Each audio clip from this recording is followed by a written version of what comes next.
Hello student, मैं आज फिर लेकर आया हूँ आपके लिए कक्षा 10वीं एनसीईआरटी या किसी भी स्टेट बोर्ड की मैथमेटिक्स हो उसके अंतर्गत पॉलिनोमियल्स में मैं आज आपको समझाने जा रहा हूँ किसी बहुपद में शून्यकों को ज्ञात करना, साथ ही साथ उन शून्यकों का उनके गुणांकों के साथ क्या संबंध है। ठीक है, और इसके लिए सबसे पहले मैंने एक चार्ट बना रखा है, आप इसको पहले एक बार फोकस कीजिए।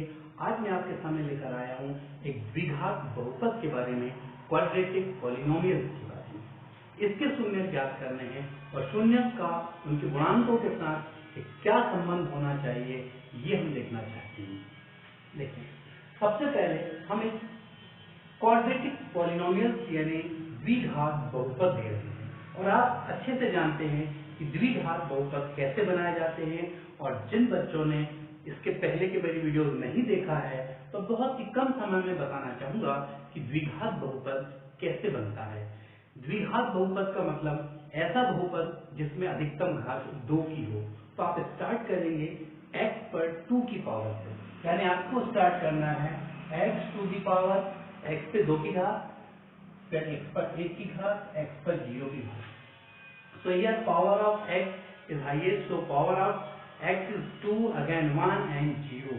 और साथ ही साथ आपको लेना है इनके सामने कुछ गुणांक, कुछ कोफिशिएंट लेने हैं a, b, c, और इसको संबंधित करना है धन चिन्ह से, रिलेट करना है प्लस साइन से। तो ये आपके पास बन गया एक द्विघात बहुपद। आप देख रहे हैं px ax square plus bx plus c। लेकिन स्टैंडर्ड मैथमेटिक्स में इस सिंबल का मतलब आपको पता है, फॉर ऑल, यानी इसके बाद जो लिखेंगे वो इसके बारे में होगा और जो होगा वो सच होगा। a not is equal to 0, ये लिखना बहुत जरूरी है।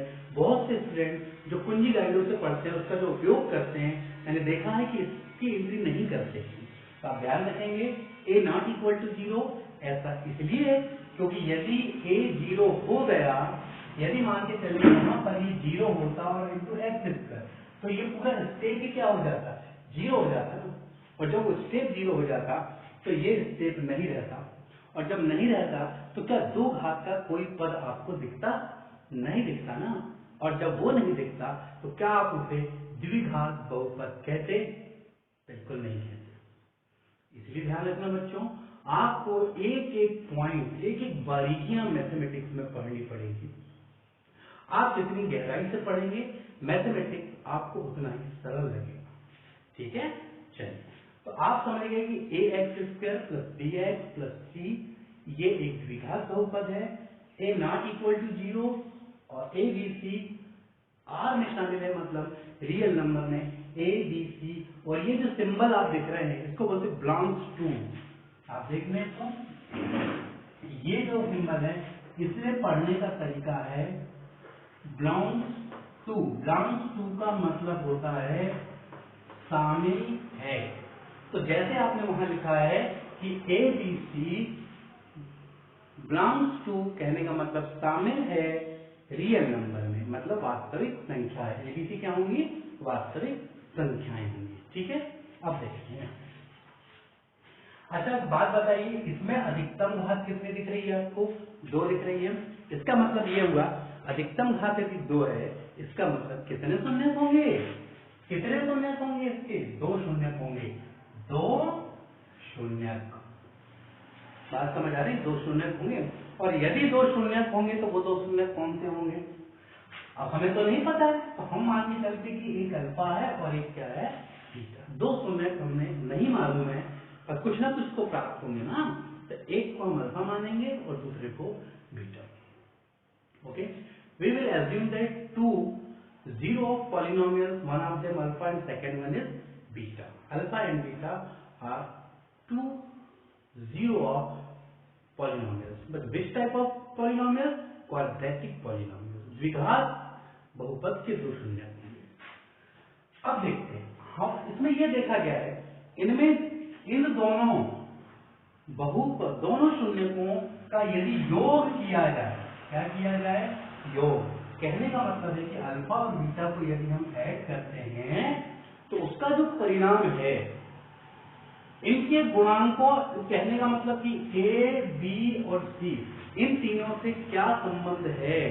तो ये देखा गया है कि जब इनका योग किया जाता है तो ऋण चिन्ह पहले माइनस चिन्ह, और ये जो x का गुणांक कहने का मतलब कौन, b, या हम लिख सकते हैं माइनस बी अपन क्या आता है, एक्स स्क्वायर का गुणांक, यानी हम यहां लिख सकते थे minus b upon x square यानी ए, यहां क्या आएगा ए।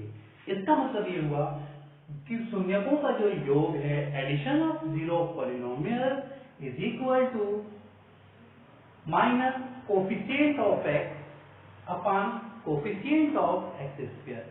कोफिशिएंट यानी इसका हिंदी गुणांक होता है माइनस एक्स का गुणांक, तो ये एक्स का गुणांक बटे एक्स स्क्वायर का गुणांक, एक्स स्क्वायर गुणांक, we can say that minus b upon, okay.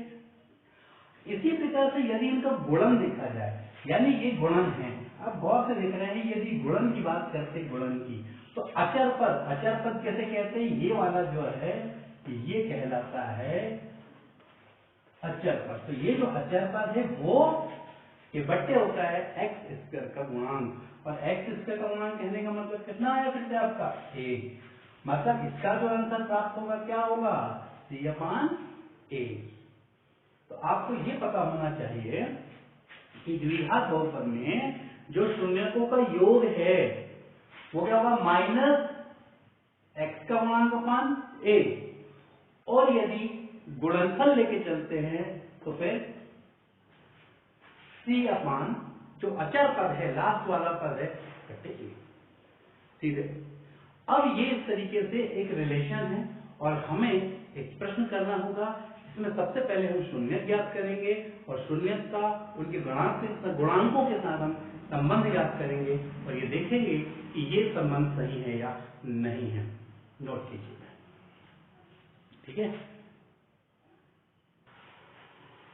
इस तरीके से हमने देखा कि किस प्रकार से दो शून्यकों का जो योगफल होता है अल्फा धन बीटा, वो होता है माइनस एक्स का गुणांक बट्टे एक्स स्क्वायर का गुणांक, या हम कह सकते हैं माइनस दूसरे पद का गुणांक बट्टे पहले पद का गुणांक, दूसरे पद का गुणांक बट्टे पहले पद का गुणांक, ठीक है।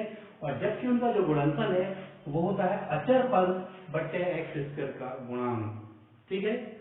अचर पद कौन से नंबर पे होता है, तीसरा, या आप ये भी कह सकते थे तीसरा पद बट्टे पहले पद का गुणांक, ठीक है। तो आप देख रहे हैं कि चाहे योगफल हो चाहे गुणनफल हो, दोनों में एक बात कॉमन है कि नीचे दोनों में जो है वो पहले पद का गुणांक है, मतलब एक्स स्क्वायर का गुणांक है। तो आपको केवल याद इतना रखना है कि जब योग आएगा तो दूसरे पद का गुणांक होगा, और गुणन आएगा तो तीसरे पद का गुणांक आएगा, ठीक है। अब इन बातों को थोड़ा लर्न कर लें, और मैं लेकर चलता हूं अब एक प्रश्न, ठीक है। अब हम एक प्रश्न आपके सामने लेकर आए हैं, और ये प्रश्न है निम्न बहुपद में शून्य ज्ञात करके करें तथा गुणांकों के साथ संबंध के सत्यता की जांच कीजिए, ठीक है।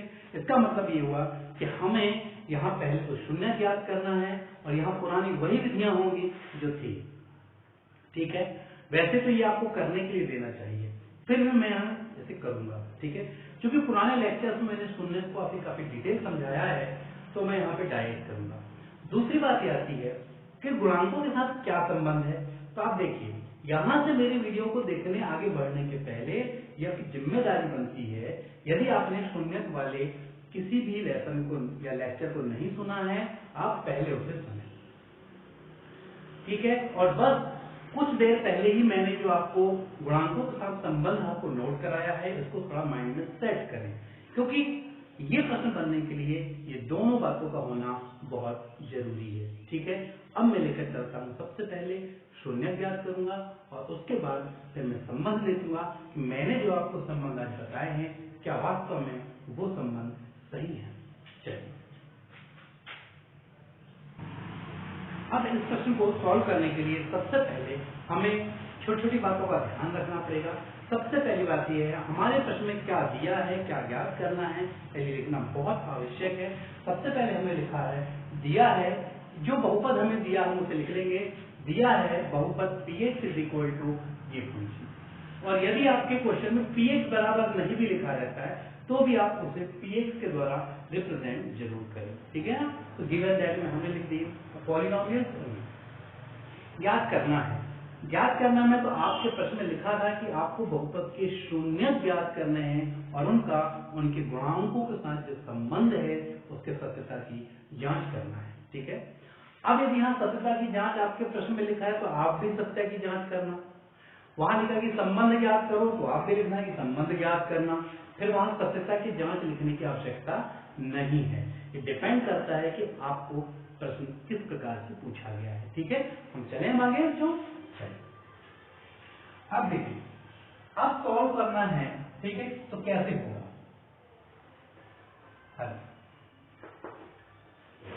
अब सबसे पहले हमको शून्य ज्ञात करना है। तो यहां लिखेंगे सर्वप्रथम px के शून्य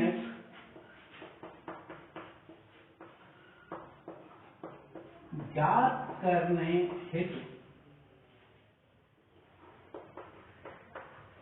px के क्या करते हैं आप बताइए, तो कि गुणनखंड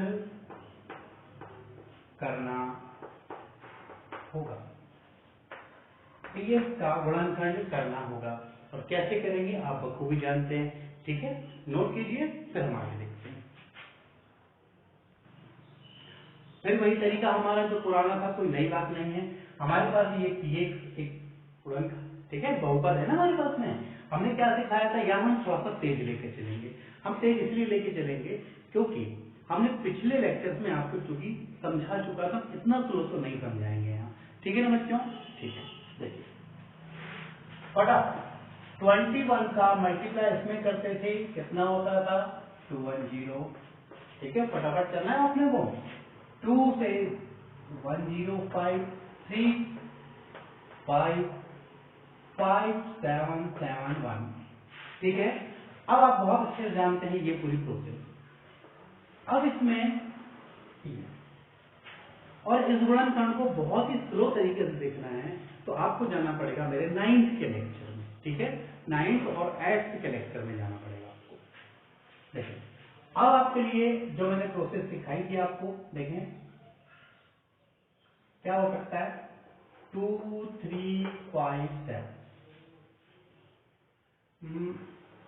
5 3 15 और 7 2 14। आप देखें कि ये 14 और 15 वो माइनस लाना, माइनस और ये प्लस, क्या -1 आ जाएगा इजी, बहुत इजी आ जाएगा। इसका मतलब हमें क्या लेना है 14 है 15, ठीक है। आपको सिखाया जा चुका है 21x² plus 14x minus 15x, इसे लाने के लिए क्योंकि -1 है और -10, क्लियर है। अब आप जानते हैं कि यहाँ पर ये जो सारा प्रोसेस हमने किया है इसका काम समाप्त हो जाता है। अब देखेंगे हम यहाँ 2 2 के हम पेयर लेकर चलेंगे और इस पेयर में सबसे पहले जैसे ये 21 है तो 3 × 7 × x × x, हम थोड़ा सा यहाँ लेके चलें। 21 है 3 × 7 x × x प्लस, अब आपके पास 14 है तो 14 को क्या लिखेंगे आप 2 × 7 × x माइनस 15 को 3 × 5 × x माइनस 10 को 2 × 5। अब बात आती है ये आपने पेयर बनाया और ये पेयर बनाया, ठीक है। इसमें करना क्या है हमको ये देखना है। अब देखिए हमें क्या करना है, यहाँ पर उभयनिष्ठ लेना है। जैसे आपने देखा इसमें 7 है, इसमें 7 है, ये दोनों क्या है, दोनों में दिख रहे हैं आपको, तो आप उभयनिष्ठ ले सकते हैं ना। देखिए ये आपने लिया 7x को उभयनिष्ठ लिया, उभयनिष्ठ मतलब दोनों में से कॉमन लिया, ठीक है। अच्छा यहाँ पर ये जो है ये और ये जब यहाँ से निकल गया तो क्या वहां रहेंगे? नहीं रहेंगे ना। तो क्या बचा आप देखिए तो यहाँ 3x प्लस 2 बचा ना।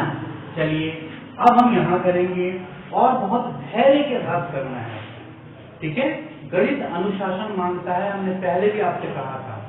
अब देखिए आप यहाँ पर क्या कॉमन दिख रहा है आपको? 5 और 5, ये 5 है। लेकिन आपको ध्यान रखना है सिंबल क्या लिया आपने? माइनस है। ये बहुत अच्छे से समझ लेना आप कि जब भी कुछ कॉमन निकले और सामने यदि आपने माइनस निकाला है तो जो बचा हुआ है बचा। अब क्या बचा हुआ आप थोड़ा सा चेक करें, क्या बचा हुआ है आपके पास में? 3x, लेकिन किसमें बचा है? माइनस में। लेकिन लिखते समय यदि माइनस में बचा हुआ है तो आप प्लस में लिखेंगे, और यदि प्लस में बचा हुआ है तो आप माइनस में लिखेंगे। मेरी इस बात को ध्यान रखना। लेकिन ऐसा केवल तब होगा जब हम उभयनिष्ठ जो ले रहे हैं उसके सामने माइनस सिंबल होना चाहिए, माइनस का चिन्ह होना चाहिए, ठीक है। पूरी बातों को ध्यान सुनना है। यदि यहाँ पे प्लस होता तो ऐसी स्थिति में ये नियम काम नहीं आता। तो क्लियर है? अब देखते हैं। अब देखो 3 और x बचा और माइनस में, तो हम किस में लिखेंगे? प्लस में। अब यहाँ 2 बचा है माइनस में, हम लिखेंगे प्लस में। अब बात कुछ क्लियर हो रही है? अब देखो बच्चों, ये जो भाग है और ये जो भाग है, इन दोनों में ही क्या है? ये कॉमन उभयनिष्ठ है कि नहीं बताओ। और यदि ये उभयनिष्ठ है तो इन दोनों को ही हम कहाँ ले आएंगे? बाहर। क्या आया देखिए तो 3x प्लस 2। अब क्या मिल रहा है आपको? देखें 7x। जब आपने इतने भाग को और इस भाग को आपने दोनों में से उभयनिष्ठ ले लिया तो क्या बचा? 7x माइनस 5, 7x माइनस 5, ठीक है। तो इस तरह आपके देख रहे हैं कि आपके दिए गए बहुपद के गुणनखंड आपने ज्ञात किए। अब हम देखेंगे कि शून्य कैसे ज्ञात करें, ठीक है। तो शून्य ज्ञात करने के लिए आपको बहुत अच्छे से मालूम है कि हमें क्या करना होगा। देखिए नोट करें। अब यहां लिखते हैं हम शून्य हेतु। हम जानते हैं कि शून्य कैसे ज्ञात करते हैं? px क्या होता है? 0 होता है। तो हम क्या मानेंगे यहाँ? 3x plus 2 7x minus 5 is equal to 0। अब देखें हम यहाँ लिखेंगे 3x plus 2 is equal to 0 और साथ ही साथ 7x minus 5 is equal to 0। यहाँ आप देखेंगे 2 का क्या करेंगे? हम ट्रांसपोज करेंगे, पक्षांतर करने वाले हैं। 3x इज इक्वल टू ये प्लस है तो हो जाएगा माइनस, और इसी तरह यहाँ माइनस है तो ये हो जाएगा प्लस। तो इस तरह हम लिख सकते हैं x इज इक्वल टू हम लिख सकते हैं -2/3, और यहाँ हम लिख सकते हैं x इज इक्वल टू 5/7।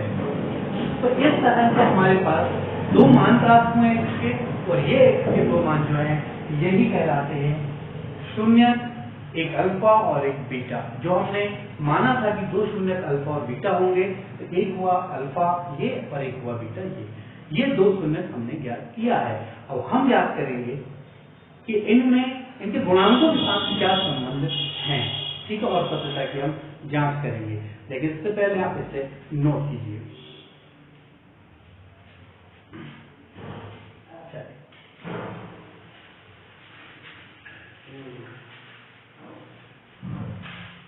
अब देखिए, तो प्राप्त दो शून्य यहां लिखेंगे 3x के दो शून्य -2/3 तथा 5/7 है, ठीक है। दो शून्य का आपको प्राप्त हुए हैं ना। अब आपको क्या ज्ञात करना है? संबंध ज्ञात करना है, ठीक है। आप एक का नाम अल्फा और एक को बीटा दे सकते हैं, इसका मतलब है कि alpha is equal to -2/3 and beta is equal to 5/7। यदि इसे अल्फा कहा है तो इसे बीटा, और यदि इसे अल्फा कहते तो इसे बीटा, यानी एक को अल्फा नाम देना है और दूसरे को बीटा। अब चाहे किसी को कुछ भी दें, इससे कोई फर्क नहीं पड़ता है। अब हम देखते हैं संबंध। यहां देखिए एक था बहुपद के शून्य का योग बराबर, क्या हुआ करता था सोचिए तो आप जरा, -x का गुणांक, -x का गुणांक, और नीचे क्या होता था, x स्क्वायर का गुणांक। तो हम देखें ये बात जो है, पहली बात ये सही है या नहीं है। तो बहुपद का योग, बहुपद के शून्य को योग कहने का मतलब अल्फा धन बीटा बराबर माइनस, इसका मान कितना है, -x का गुणांक। आप देखिए आपके प्रश्न में जो है, ये प्रश्न लिखा हुआ है आपका पहले से ही, इस तरह x का गुणांक कितना है, -1 है, तो आप लिखेंगे -1 अपान x स्क्वायर का गुणांक कितना है आपके पास, देखिए 21 इज इक्वल टू -1 अपान क्या आएगा 21, यानी जो मूलों का योगफल है वो कितना हो रहा है 1/21। तो हम अब चेक करते हैं कि अल्फा और बीटा जो हमने मान लाया है, इन मानों को हम यहाँ रखेंगे और ये देखते हैं कि वो भी हल होकर के 1/21 आता है या नहीं आता है। ठीक है ना, चलिए नोट कीजिए।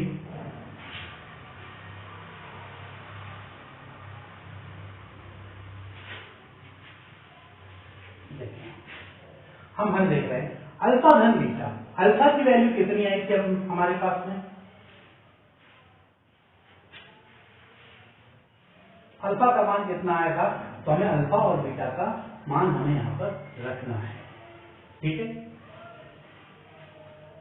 अल्फा -2/3 प्लस बीटा आपके पास में आया था 5/7 इज इक्वल टू 1/20।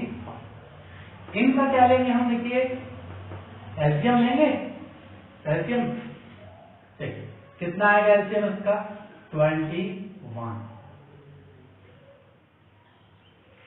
देखिए सिंपल सा तरीका है, यहाँ 3 गुणित 7 का यहाँ मल्टीप्लाई होगा -14 550।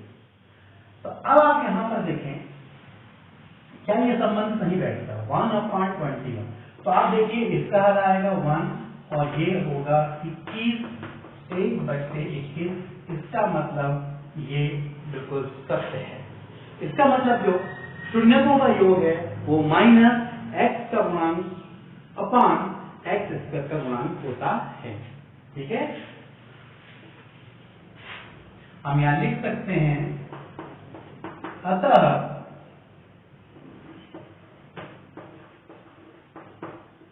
शून्यकों का योग बराबर -x का गुणांक बट्टे x स्क्वायर का गुणांक। ठीक है, ये बात हमने देखी कि ये सही है। इसी तरीके से अब हमें देखना है कि जो सेकंड कंडीशन है मूलों का गुणनफल क्या वो अचर पद अपान x स्क्वायर का गुणांक होता है। नोट कीजिए,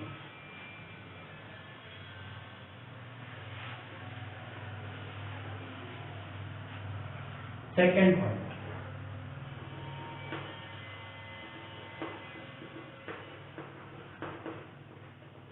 शून्यकों का गुणनफल बराबर अचर पद बटे x स्क्वायर का गुणांक। ठीक है, तो हम यहां लिखेंगे alpha into beta is equal to, अचर पद आपके क्वेश्चन के हिसाब से क्या है -10 है। एक्सिस का कंपोनेंट कितना है आपके पास में? 21 है। अब हम मान रखें तो देखिए अल्फा की वैल्यू कितनी थी? -2/3 इंटू बीटा की वैल्यू क्या थी? 5/7 इज इक्वल टू -10/21। देखो ये माइनस है, 5 दूनी 10, 7 तिया 21 इज इक्वल टू -10। अब आप देख रहे हैं ये भी बराबर आ रहा है। इसका ये मतलब हुआ कि शून्यकों का जो गुणनफल अल्फा इंटू बीटा होता है वो अचर पद और एक्स स्क्वायर के गुणांक के अनुपात के बराबर होता है। ठीक है, और यही हम देखना चाहते थे। तो उम्मीद करता हूं कि शायद ये जो लेक्चर है आपको समझ आया होगा और मैं अब आपको एक प्रश्न देने जा रहा हूं। ठीक है, इस तरीके से आपके सामने बोर्ड पर 2 क्वेश्चन लिखे हुए हैं। आप देख रहे हैं px is equal to -21x square plus 2 plus 17x। Second question px is equal to 49x square minus 64। और इसे आप सॉल्व करना है और सॉल्व करके मेरे व्हाट्सएप नंबर 951312 पर सेंड करना है। और यदि कोई प्रॉब्लम हो आप मॉर्निंग के पहले आप सेंड करें, मैं आपको वीडियो बनाकर उसका सॉल्यूशन दूंगा। ठीक है, थैंक्स, टेक केयर।